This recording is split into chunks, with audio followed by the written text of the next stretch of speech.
Bir uğultudayım çığlık çığlığa, duyulmuyorum yoksa sesim.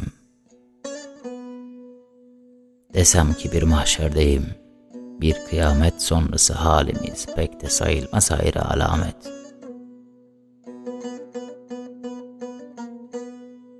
Bekliyorum desem önünde diz çökerek, bekliyorum desem ilelebet. Gözlerin gösterir mi gün yüzünü bana bilmem. Gösterir mi gün yüzünü bana, gözlerin bilmem. Yoksa ellerim avuçlarımda, baş başa bir kaderi paylaşmak zorunda mı kalır? Yoksa başım başına dayalı, bunca gamı, kederi baş başa yaşamakla mı kalır? Yoksa tüm bunların hayalini kurmakla meşgul, bir trajikomedi seyircisi olmaktan ibaret mi kalır?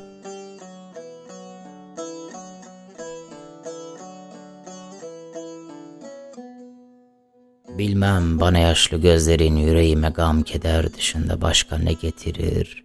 Bilmem ellerin avuçlarında gizli, eskilerden bir şey mi getirir? Bana kalsa gam getirsin, dert getirsin ve keder.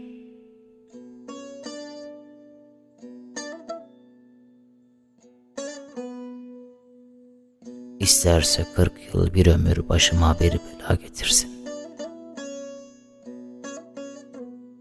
Ne fark eder ne getirmiş, ne fark eder ne getirmemiş.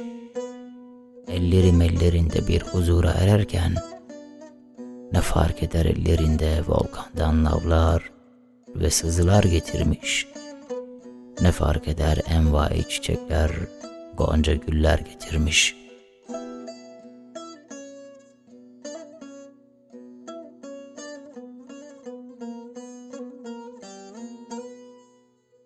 Vay hoş gelmiş benim canım iki gözüm.